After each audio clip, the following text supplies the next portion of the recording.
हिंदुस्तान के मुख्तलिफ शहरों में मस्जिद के सामने डीजे बजाकर नाच कर।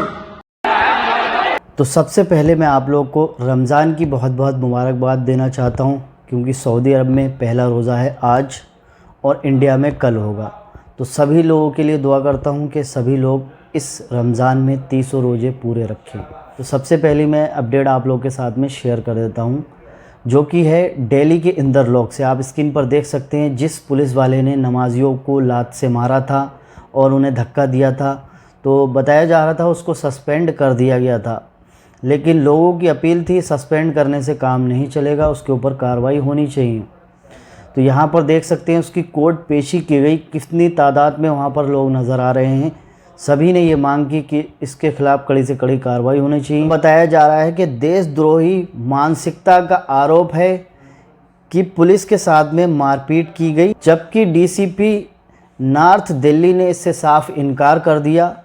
यानी अब इसके खिलाफ़ किस तरीके की कार्रवाई होगी, आप लोग क्या चाहते हैं कमेंट बॉक्स में कमेंट करके ज़रूर बताइएगा। इसके साथ में किस तरीके की कार्रवाई होनी चाहिए। एक अपडेट आप लोगों के साथ में और शेयर कर देता हूं। जामा मस्जिद के इमाम, उन्होंने एक वीडियो बनाकर शेयर किया है जिसमें सारी बातें कही हैं कि जामा मस्जिद के सामने से जब शोभा यात्रा निकाली जा रही थी, उसी दौरान तेज़ आवाज़ में डीजे भी बजाए गए और साथ ही साथ जामा मस्जिद की दीवार के यानी कि जामा मस्जिद के अंदर पटाखे भी फेंके गए।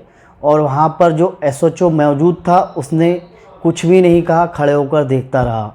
यानी कि इस तरीके से वहाँ पर किया गया, तेज़ आवाज़ में डीजे ही बजाया गया, आप स्क्रीन पर देख सकते हैं। और जो लाइटें थी वो जामा मस्जिद पर मारी जा रही थी, लेकिन एसएचओ किसी भी तरीके की कोई भी कार्रवाई नहीं कर रहा था, वो खड़े होकर देख रहा था।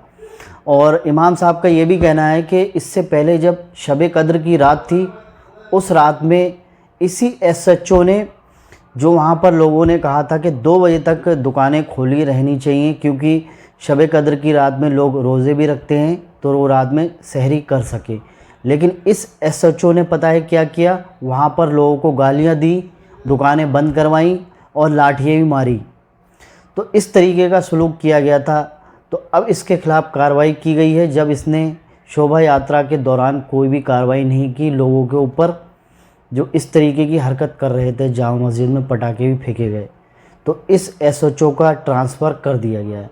तो इमाम साहब ने कहा है कि कोई भी एसएचओ यहाँ पर आए तो उसको ये समझना चाहिए कि किसी भी तरीके की कोई भी कार्रवाई हो रही है तो धर्म को देखकर नहीं की जानी चाहिए, बल्कि कार्रवाई की जानी चाहिए सच और सही को देखने के बाद में की जानी चाहिए। जिस तरीके से ये पटाखे फेंक रहे थे, जो बिल्कुल पूरी तरीके से गलत है, जो मस्जिद के अंदर। और इमाम साहब ने ये भी कहा कि इतनी तेज़ डीजे बजाए जा रहे थे कि घर में जो शीशे लगे होते हैं वो भी हिल रहे थे। और इमाम साहब का आप लोगों को अगर वीडियो सुनना है, उन्होंने क्या क्या कहा है, तो मैं अपने इंस्टाग्राम पर इस वीडियो को डाल दूँगा, वहाँ पर जाकर आप लोग वीडियो देख सकते हैं, सुन सकते हैं उन्होंने क्या क्या कहा है। तो अब बात कर लेते हैं सऊदी अरब की कुछ इंपॉर्टेंट जानकारी के बारे में। सबसे पहले मैं आप लोगों के साथ में शेयर कर देता हूँ। इंडियन एम्बेसी के दूतावास ने 5 महिलाओं को निकाला जो कि सऊदी अरब में फंसी हुई थी।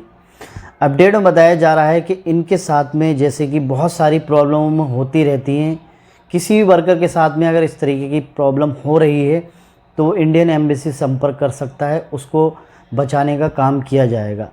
बहुत सारी परेशानी होती हैं, जैसे कि सैलरी टाइम पर नहीं देना या उनका पासपोर्ट जब्त कर लेना, उनसे ज़्यादा काम करवाना और जितनी सैलरी उन्हें बताई थी उतनी सैलरी ना देना। बहुत सारी परेशानियों का सामना उठाना पड़ता है वर्कर को जो सऊदी अरब में काम करते हैं। तो अगर कोई भी फंसा हुआ है तो ऐसे लोग इंडियन एम्बेसी से संपर्क कर सकते हैं। इंडियन एम्बेसी ने इस समय 5 फंसी हुई महिलाओं को निकाला है, आप स्क्रीन पर देख भी सकते हैं।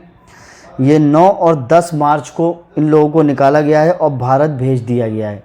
तो इस तरीके से बचाने का काम किया है इंडियन एम्बेसी के दूतावास ने। और एक अपडेट और शेयर कर देता हूँ आप लोगों के साथ में। किंग सलमान बिन अब्दुल अजीज़ का एक आदेश जारी करके बताया गया है कि जो कैदी हैं सऊदी अरब में कैद हैं, उनको रमज़ान के दौरान हर साल छोड़ा जाता है, उन्हें रिहा किया जाता है। तो इसी आदेश के बाद में अब कैदियों को रिहा किया जाएगा सऊदी अरब में जो जेलों में बंद हैं। किसी भी जुर्म में उन्हें गिरफ़्तार किया गया था, अब बहुत सारे कैदियों को छोड़ा जाएगा, क्योंकि किंग सलमान बिन अब्दुल अजीज़ ने ये ऐलान कर दिया है, आदेश जारी कर दिया है। और एक अपडेट आप लोगों के साथ में शेयर कर देता हूँ, जो भी सऊदी अरब में डोमेस्टिक वर्कर काम करते हैं उन लोगों के लिए आई है कि सऊदी अरब में जो भी डोमेस्टिक सेक्टर में काम कर रहे हैं, पब्लिक सेक्टर में काम कर रहे हैं, वो 6 घंटे ड्यूटी करेंगे और वो उनका कपिल या उनका मालिक किसी भी समय में उनसे 6 घंटे ड्यूटी ले सकता है, चाहे वो दिन में चाहे वो रात में।